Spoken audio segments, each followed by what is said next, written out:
সিরাজগঞ্জের একটি আদালত একটি ওয়ারেন্ট জারি করেছিল।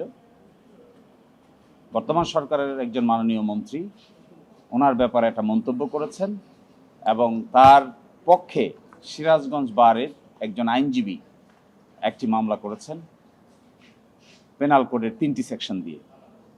তো তার প্রেক্ষিতেই আজকে আগাম জামিন নেওয়ার জন্য আমরা এসেছিলাম।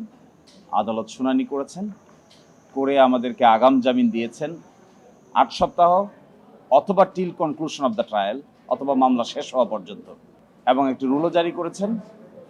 আর এই সময়ের পরে তিনি পরবর্তীতে উপযুক্ত সময়ে সিরাজগঞ্জের আদালতে গিয়ে উনি আত্মসমর্পণ করবেন।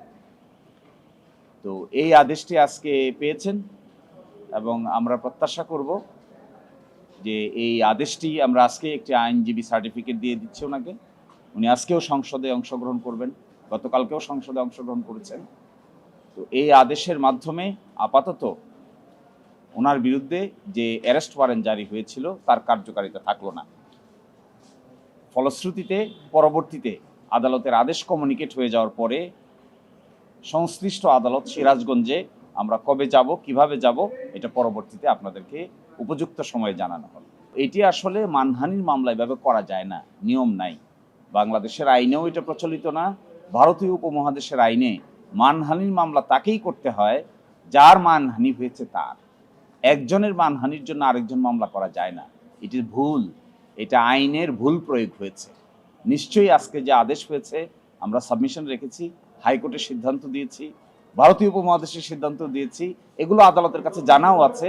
আমার মনে হয় আদেশের ভিতরে এগুলো রিফ্লেক্টেড হবে যে তিনি কিভাবে এই আদেশটা দিচ্ছেন। মন্তব্যটা কি করেছেন? মন্তব্য করেছেন ধর্মবিদ্বেষী বলেছেন। তো এটি কে উনি যদি আঘাতপ্রাপ্ত হয়ে থাকেন সংশ্লিষ্ট ব্যক্তি, তাহলে আইনের বিধান অনুযায়ী তাকেই সেই মামলা দায়ের করতে হবে। কিন্তু মামলা দায়ের করে ফেলেছেন আরেকজন, এটা আইনে অ্যালাউড না। অর্ডারটা হলো ওনাকে আগাম জামিন দিয়েছেন 8 weeks or till conclusion of trial. তারপরে উনি সিরাজগঞ্জে গিয়ে সারেন্ডার করবেন। এটা ডিপেন্ডিং অন সার্কামস্ট্যান্সেস। ট্রায়াল কবে শুরু হয়, কখন শুরু হয়, তা তো আনসার্টেন, আমরা তো জানি না। এই জন্য বাকিটার জন্য আমাদেরকে অপেক্ষা করতে হবে।